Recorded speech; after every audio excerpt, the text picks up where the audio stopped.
Tipperary victory up in Antrim. So I have to say it wasn't the most competitive game throughout. And Tipperary made plenty of changes. 221 to 12 points is how it finished. And, beforehand, Tipperary had just about found out that they had an opportunity to get into the league final because Galway didn't manage to get the job done here. So it was a calm, composed performance. Jason Ford scored 12 points, 3 of those for play. Jake Morris, 2-2, looked brilliant. Sean Connolly, he scored 2 points. Owen Connolly and a selection of other lads got a point. But the reason I bring up Owen Connolly is that I think it's a hyperextension of his elbow that saw him substituted after 40 minutes. And he's really established himself as a player of note for Tipperary this year. Having already lost Seamus Kennedy, I should say, last week to a cruciate, the notion now that a player 6'3" or 4" that Connolly is, physical, good at driving forward, breaking the tackle, if he's out of the conversation for the early rounds of the Munster Championship, I think Tipperary are in bother. And if we went back 2 months ago and I said, Owen Connolly might miss Munster, you'd be like, so what? But I think he's very, very quickly established himself as an important member of this team.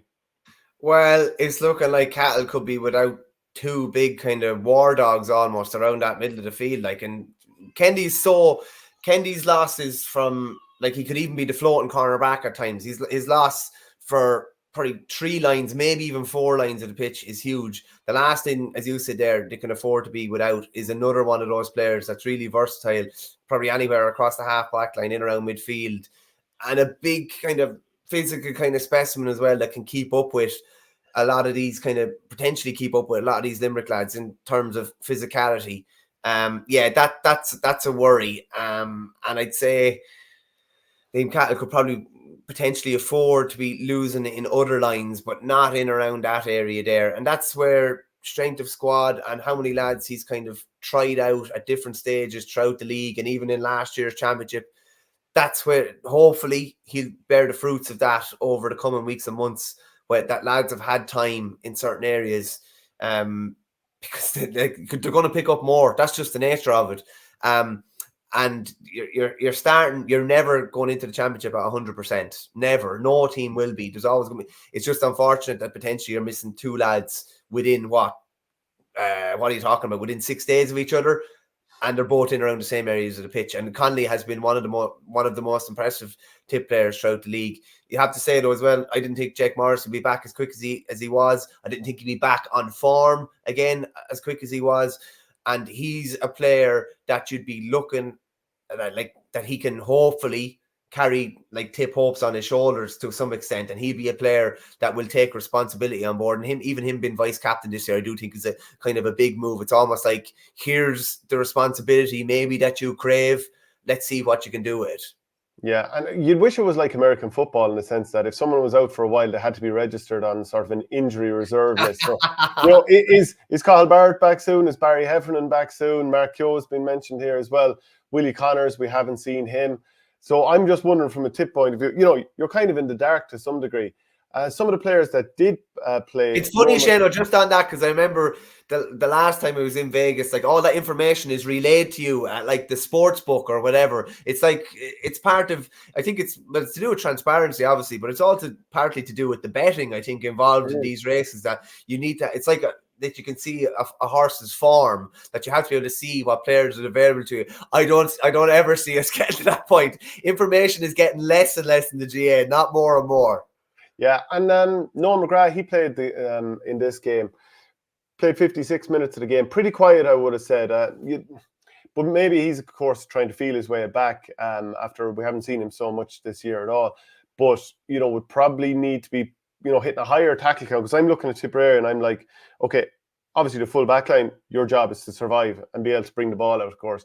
But anybody from there up to number 15, they've got to be dogs of war, working hard, which is why Conor Stakelum is such a key player, which is why Dan McCormick, who didn't start here, I'd probably see him starting when it comes to championship.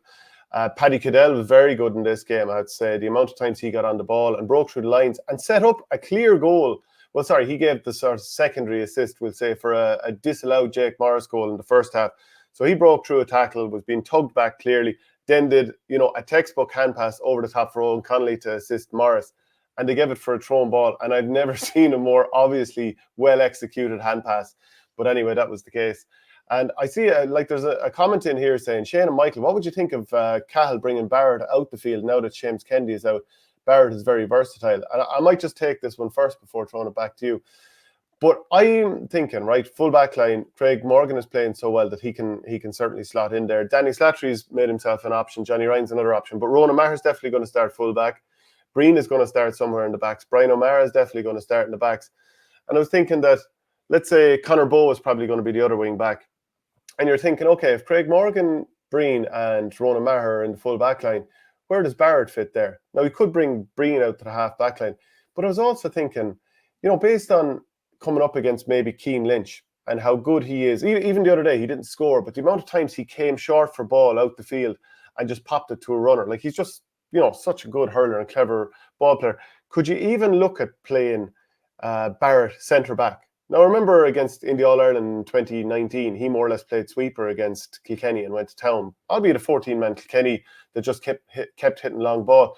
But I was kind of thinking, maybe him at centre back, because the way we were talking about a centre back last week, we were saying he has to be able to defend. Well, in a way, would this actually work quite well for Tipperary? Play him at centre back. If he needs to mark, let him mark. If he needs to sit off, he's able to cover the ground at speed, and he's a great touch. I think all these options come into play if Cathal Barrett has had an uninterrupted preparation and he's played 5 or 6 games. I think very few of them come into play when you have no game time, very or minimal game time under your belt. That's the one thing I will say. Point. Like, would you be? I'd be happy, and this just personally, I'd be happy to play anywhere on the pitch if I played 6 or 7 games in a row.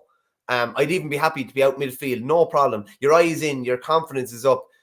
If you've played very little, I think there's only one place he's playing, and that's where he knows to play. I don't. It's like. I'll give you the Owen O'Donnell example. Where will Owen O'Donnell play for Dublin this year? Where's the most likely place he'd play? Full back. But if he had a load of games under his belt, you have different options. You can play O'Donnell at wing back. We can even move O'Donnell up full forward. The full forward thing is totally gone off the table in my view, unless he's getting a lot of time behind the scenes. And it's the same with Barrett.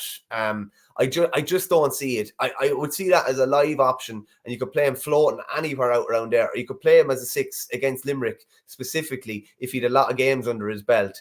But like, as good as Cathal Barrett is, when he came in off that big layoff last year, like, he was under pressure at cornerback against Conor Whelan, obviously one of the best in the country. But like, you can't. I just don't think. I know I've been in that position where I've played very little games, and you go in and play even somewhere a small bit alien, play wing back, and you're just at sea, because you just don't have it done, and you're not moving as instinctively as you would if you had a load of games in your belt. So I would see him as an option in several different areas if fully fit and with loads of games under his belt. I see him only at number 2 at this moment in time. If he got 3 or 4 Munster games under his belt and they were playing Limerick again in the latter stages, and he played loads of games, could they play him somewhere like that and maybe picking up Keane Lynch? Potentially, yeah. But at the minute, I just don't see it. Yeah. So, and a lot of it is like, we have no idea. Maybe he's training away and playing training matches and absolutely flying at the moment, and they're just keeping stum at the moment. We don't know. Robert Byrne played centre back the other day, has played there quite a lot this year. Main thing for him is just keeping the discipline, because like, physically he's well able to move around and all that kind of stuff, but just needs to make sure that there's no rash tackles and red cards, because once or twice that has been an issue. Just needs to rein it in a tiny bit, just a tiny bit. That natural instinct maybe to put the hit in and just veer to the other side line, just needs to pull that in a small bit, because if he does, I think he brings a lot of what Liam Cahill wants out of a number 6. Yeah, Robert Muldoon says Barrett had a howler against Galway last year. But Tipperary were all at sea. There was great ball going in 40 yards of space against Conor Whelan. I'm not sure who even fully fit would have survived there, whereas Barrett had been out for, 4 or 5 weeks at that stage. Just from an Antrim point of view, they only scored 12 points in this game. Aidan O'Brien, he scored 8. 7 of those were frees. Niall McKenna scored 3, and Ryan McAteer, he scored the other point. Ronan McAteer, I think it was Ronan McAteer, he scored the other point as well. So it's just not a big scoreline. They look very much second best in this game. And, Darren Gleeson's gone through the full league season there without picking up a point. I think that's the first time in his reign that's happened.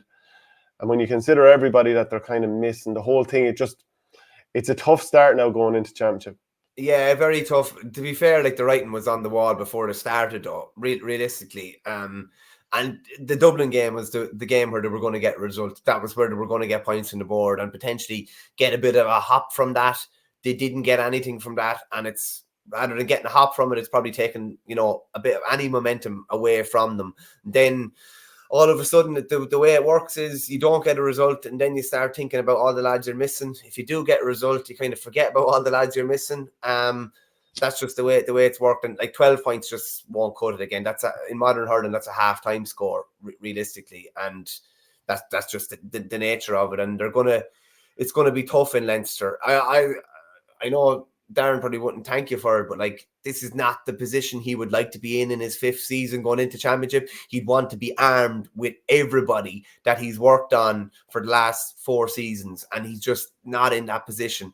And like it's about the Carlow game for them.